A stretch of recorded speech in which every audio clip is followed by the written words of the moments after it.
Bapak Ibu, saudara-saudari yang terkasih dalam Kristus, selamat malam. Sebelumnya saya ucapkan terima kasih buat keluarga besar Pak Sendri dan Ibu Apim yang telah mempersiapkan tempat untuk kita semua bisa berkumpul pada malam hari ini.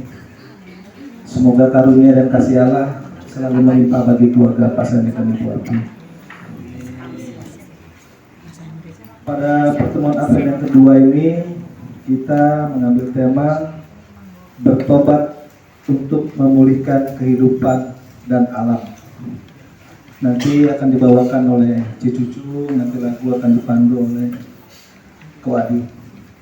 Mari kita siapkan sebagai lagu pembukaan nomor dari Puji Syukur nomor 442.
Kita itu berasal dari karunia Allah.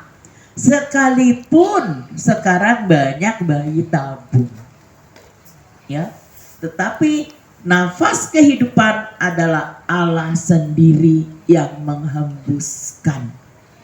Jadi kehidupan kita adalah karunia dari Allah 100%. Itu yang harus kita ingat, ya, nanti supaya dalam pembicaraan kita selama Ardas ini kita mengerti.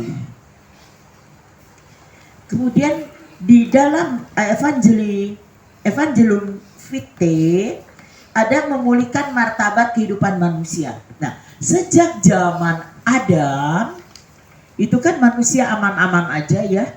Mereka main di Taman Eden, Taman Firdaus. Kemudian ada satu godaan, ya, godaan. Maka manusia sampai sekarang tidak luput dari godaan.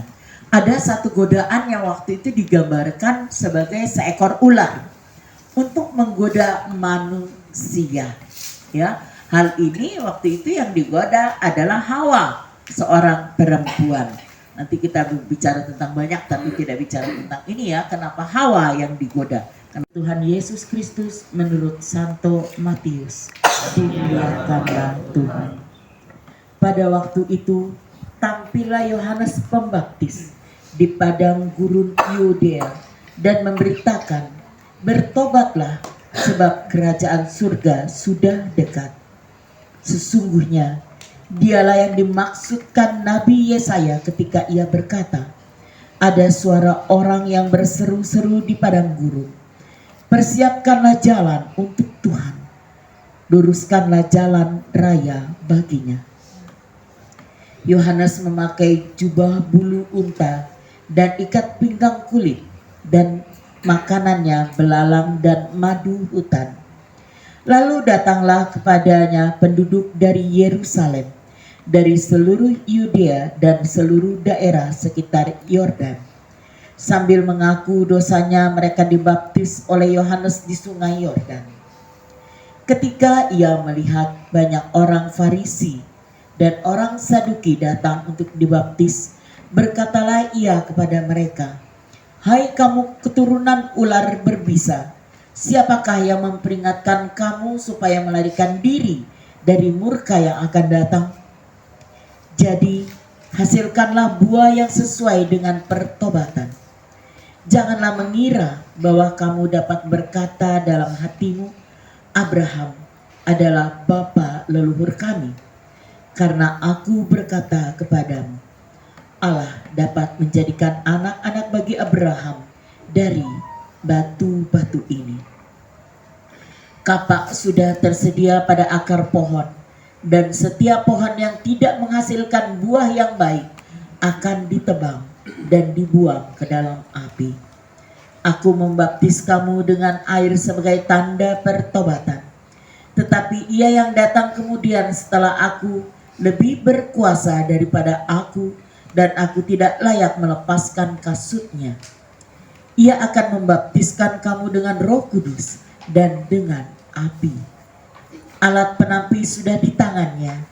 Ia akan membersihkan tempat pengirikannya dan mengumpulkan gandumnya ke dalam lumbung. Tetapi sekam itu akan dibakarnya dalam api yang tidak terpadamkan. Demikianlah sabda Tuhan. Putri Sion